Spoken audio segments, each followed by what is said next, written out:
Hi everybody, how you doing? Happy Tuesday. It is Tracing Roots and Telling Tales Tuesdays, Genealogy with Donna, episode 28.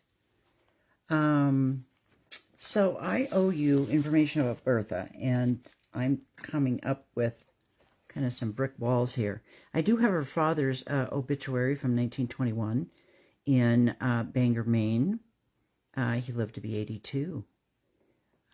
And he was postmaster for 14 years. So that was kind of cool. His wife, I have her obit from January of 1925, again in Bangor, Maine. And she was very well thought of in her church. She was very well thought of in the community. And she lived to be in her 80s, I believe. I don't have, the print's too small, and I don't have it memorized, sorry. Anyway, those are two things I found, which is cool. I love the Find a Grave. I love the newspapers.com. And today we're going to talk about apps and tools for when you're traveling, that are travel friendly, so to speak. Now, you can't take your whole tree with you. I have a 17-inch laptop because I like the keyboard, the numbers keyboard on the side. So mine's a bigger, more cumbersome computer. So I'm not going to take that on a trip. However, I do have the mobile app for the family tree on my phone. More cumbersome, but if I'm on the fly and find out that, someone passed away, I can at least put those dates in and then come back later by using Google Keep or Google Notes, put it in there and then come back and then update on the computer. So that works out really well. And I do have people that call me from the family and go, oh, by the way, we've had a birth recently in the family, and I happened to see it on Facebook. The family gets larger and larger and larger. The limbs get, tree gets taller. The limbs get out there and you lose track. So I saw it on Facebook, contacted the grandma because she's the one that was, so excited. Well, everybody was excited, but she's the one that posted it. And I asked for more information so that I could add it to the tree. And she said, absolutely. So, Billy, I'm waiting for you to contact me. Anyway, so what's your favorite genealogy on the go moment? Do you do genealogy? Do you write it in the notes so that you can come home and put it in later? I know that I do have some genealogists on here that watch. So tell me what you do. Maybe I can glean some information from you and it'll help me. So the ones that I use are Ancestry, easy to access. Of course, I have photos, the Google Photos, and I am able to add to my tree from Find a Grave, so I can take pictures of the gravestones. Perhaps other people I didn't realize were buried with them. Or perhaps somebody that I didn't know existed that was part of the family. Brother, mother, maybe it's a family plot. Brother, mother, son, daughter, grandmother, those kinds of things. Again, Find a Grave is huge. And I applaud people that have adopted cemeteries. And both document them with the photographs and also clean the tombstones, which reminds me, we have several family members up at Rose Hills up in Whittier, and we probably should be making a trip up there and get some cleaning and trimming done. Definitely bring the hedge clippers when we go. Evernote is for quick note-taking for interviews and road trip discoveries.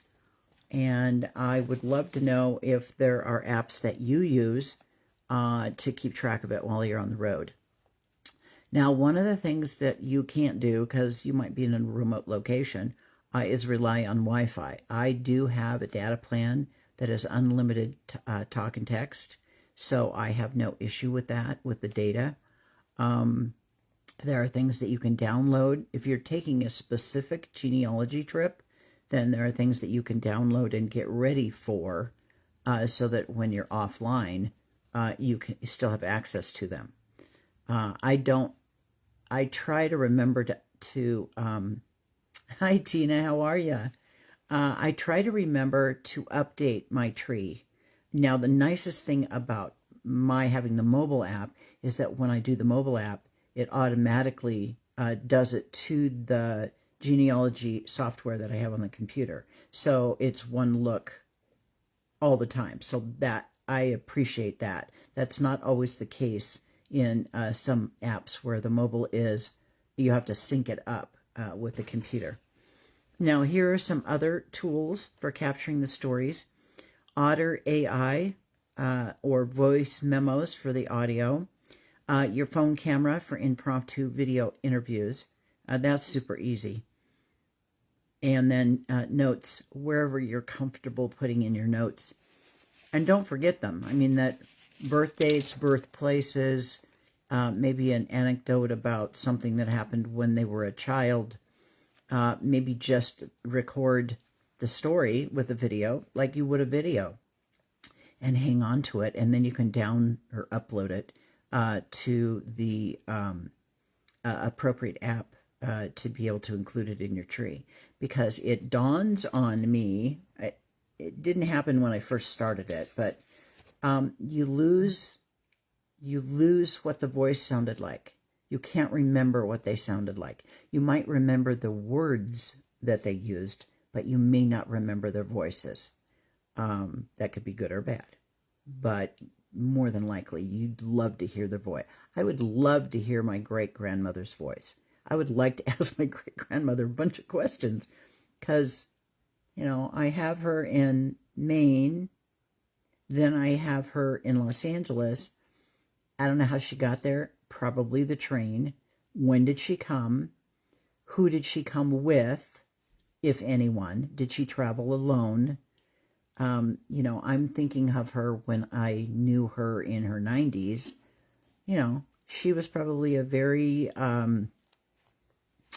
well-traveled, well-educated woman in the 20s. But I don't have pictures of her, so I don't know what she looked like.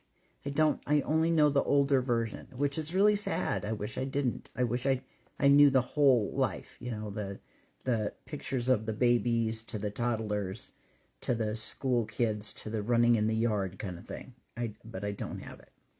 And then make sure that you are able to sync up all these things. Don't take the pictures and not transfer them, because you will lose them in your myriad of 20,000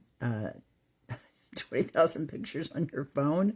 And then you see the ad for, you know, here's the device that you can download them on, and then you can free up the space on your phone. Well, that's all well and good, but if I put that device in a drawer and I forget it, and then I don't have it to download it, when it goes to the next generation, they're like, where are the pictures?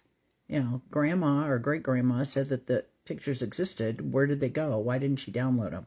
You know, so many times. Or, again, like I was saying the other day, you know, you have pictures. You have boxes and boxes of pictures of what appears to be holiday, family gatherings, reunions, picnics.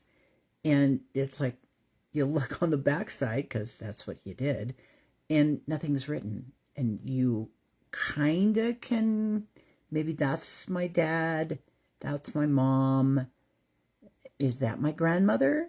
You know, those kind of things. So if they were, back then, when they printed out the film, I wish they had written on the back, write the date, write where, and then write who the pictures are. In this day and age, however, we don't print pictures anymore. I mean, who out there prints pictures? Raise your hand. Do you print a picture? Probably not. But do you have it documented on the photo in your phone of what it is? Probably not. So when are you going to remember? How are you going to remember? Now, in Amazon Photos, it does tell you the day it was taken. So that's kind of cool. I think it will give you where it was taken, because it tells me, it differentiates Big Bear Lake from Huntington Beach. So, but I really haven't paid attention to the photos I took in Indiana. Does it know it's in Indiana? I mean, these phones are pretty smart. If it can hear a conversation I'm having about the kind of shoe I want to buy, and then all of a sudden I've got Facebook heads on those particular kinds of shoes the next morning, why can't it do all that for us? I'm sure they're going to do that eventually. And maybe it's something that AI can do and go through and, label our pictures. That would be cool. Somebody needs to come up with an app for that. Anybody out there? Huh? Anyway, let's see here. What else have I got? Do you have a pile of photos that you don't know? Oh, here's one for you. So I do Instagram and I do hashtag snippets of knowledge. And you will see my 2-3 posts a day in Instagram under at REDD3L. Anyway, I do that and it's going along fairly well. But I don't know where it's pulling the photos from in my phone. It's not pulling it from Google. It's not pulling it from Amazon. It's not pulling it from, what's the other one? Gallery. And I don't know where it's pulling it from because I want to delete some of the photos, but I can't find where it's being stored. So I have my best IT people on that, but we haven't. Life gets in the way. Every single time life gets in the way. One of the reasons that I'm doing this live right now, normally you see me in the afternoons, is because life is getting in the way. And I have a master class that I need to do on Zoom this morning. And so I need to get all my commitments, all my tasks done before I immerse myself in a rather mental exercise. So anyway, I'm glad all of you are on here. Hi, Donna. It's good to see you. Shirley. Are we going to have rain? They say rain on Saturday or Sunday. I hope it's not the torrential rain that we had last week. Oh, my goodness sakes. We're still drying out in the mudroom here. It's still just a little damp. Thank goodness it's not musty. I've learned what to do for that. T, how you doing? T's working on something similar. Tell him I'm very eager. I will be a beta tester for him. If he needs a beta tester, I would be more than happy to do that, Tina. Anyway, I hope everybody has a wonderful day and a wonderful week. Taco Tuesday. Are you having Mexican food today? Anyway, take care, and I'll see you next week. Bye-bye.